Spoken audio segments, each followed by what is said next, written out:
Almost there now. Are you alright? Do you need to stop? We can take a break, you know. I've got some poultice in my bags if your ribs are... Well, as you wish. But tell me if anything hurts, alright?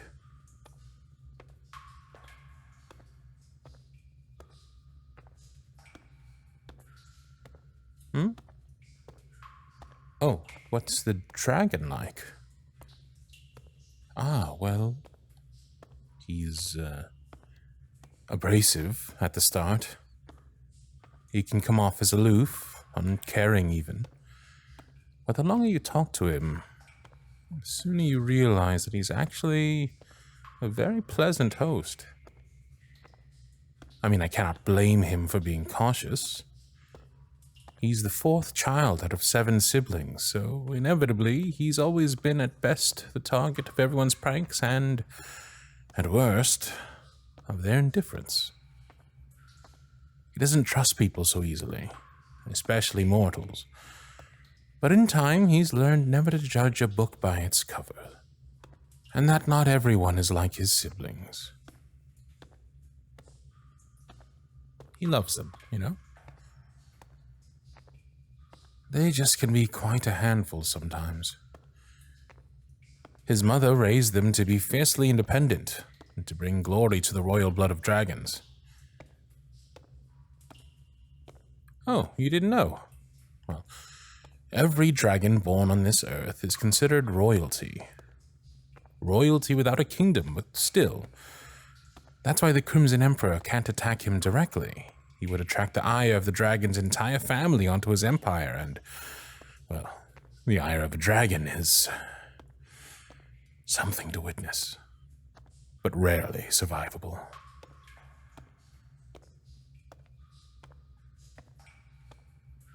Okay, well, adventurers such as yourself are an entirely separate matter.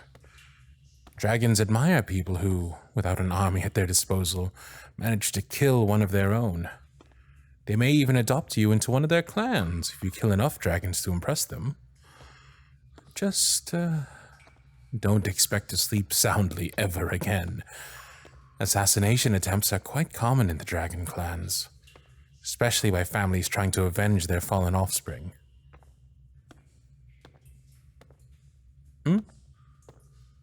How do I know all this? Well, from him, of course. We have a very close rapport. I can hear you thinking from here, you know. Don't worry, I'm not dragging you all the way to the dragon's lair just to have you become his midnight snack. Not after all the trouble I went through to nurse you back to health, that is.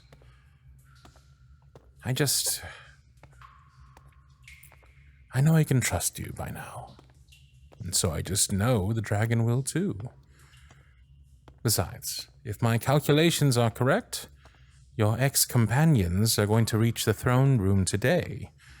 And we don't want to miss that now, do we?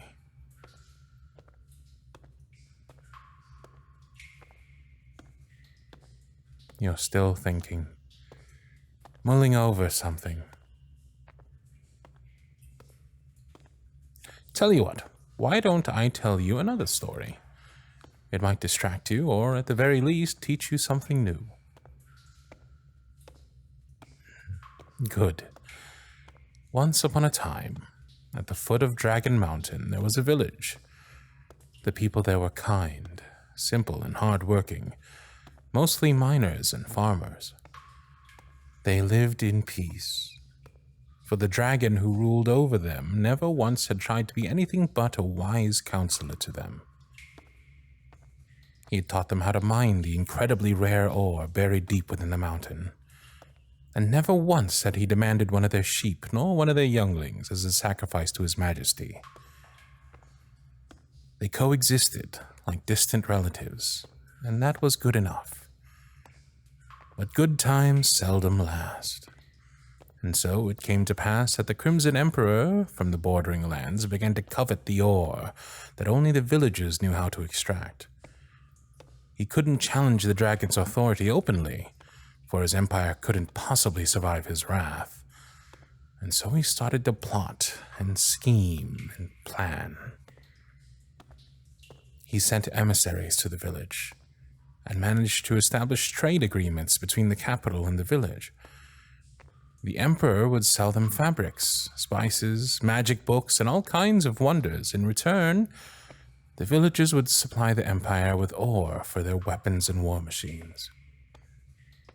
The villagers, blinded by the luxuries, for the first time didn't heed the dragon's warning and accepted the emperor's deal.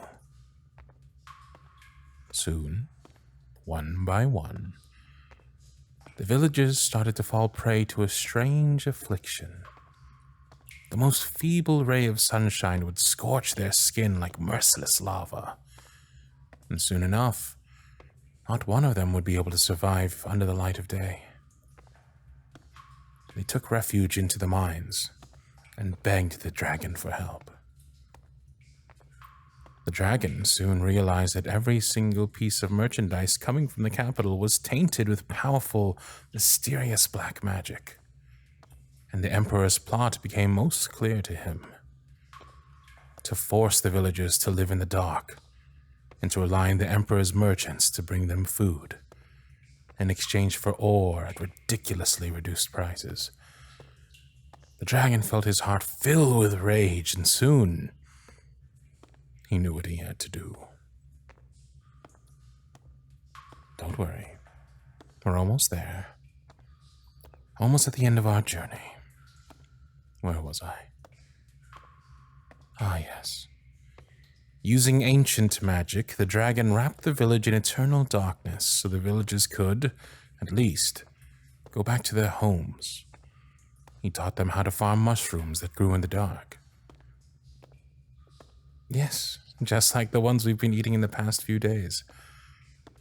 But the emperor was furious, so he twisted the story to make it seem that it was the dragon who had cursed the village, not him. He put a bounty on the dragon's head, and hoped against all hope that by killing him, his magic would die as well, and he could finally get his hands on the mines. Under the dragon's orders, the villagers allowed the mercenaries sent by the emperor to try their luck, for the dragon could easily deal with them, and in the process, buy himself some time to study the curse and find a way to lift it. Of course, he couldn't handle reagents and potions with his massive claws. Why, that would have been extremely troublesome, don't you think?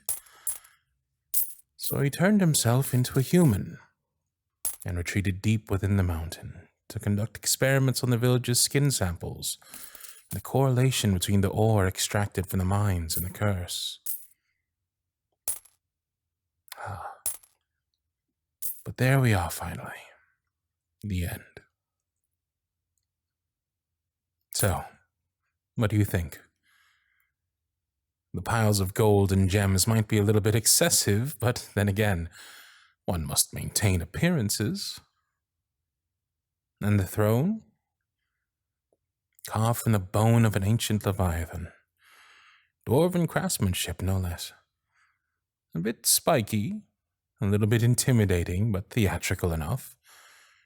Serves its purpose, I must say. Yes, it's human-sized. Well, let's not dance around it anymore then, shall we? I've told you my story, and now the choice is entirely yours, my dear bard.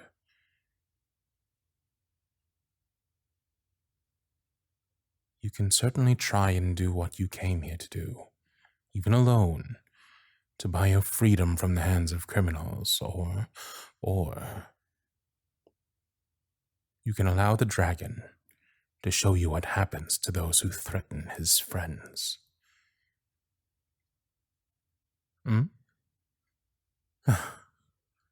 Of course I consider you a friend. A friend and maybe something more?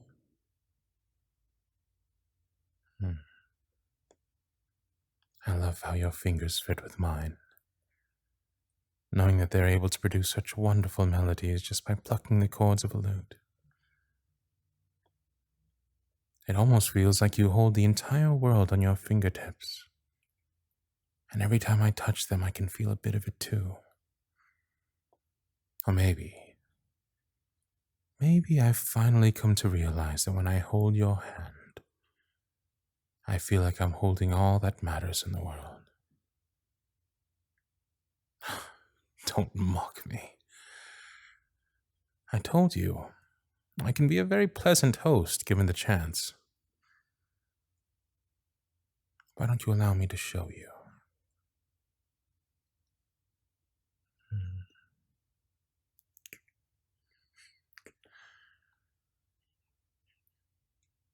Good.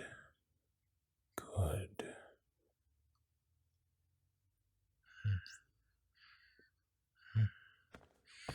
Huh? Gentlemen, perfect timing. I was beginning to wonder when you would show up. The dragon? He should be here. Now, shouldn't he? How odd. What say, my dear? Do you see any dragons around? Ah, yes, gentlemen. They're alive, despite your best efforts.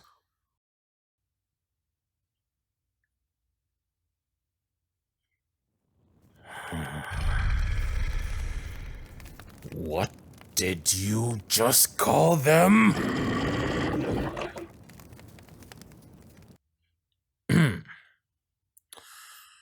I apologize, my darling. I lost my composure there for a moment.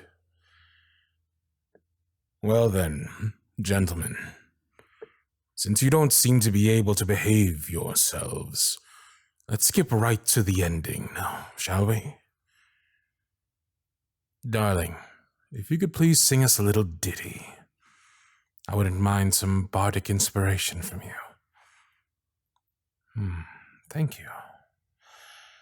As for you, gentlemen, well, you know what they say. You play with fire.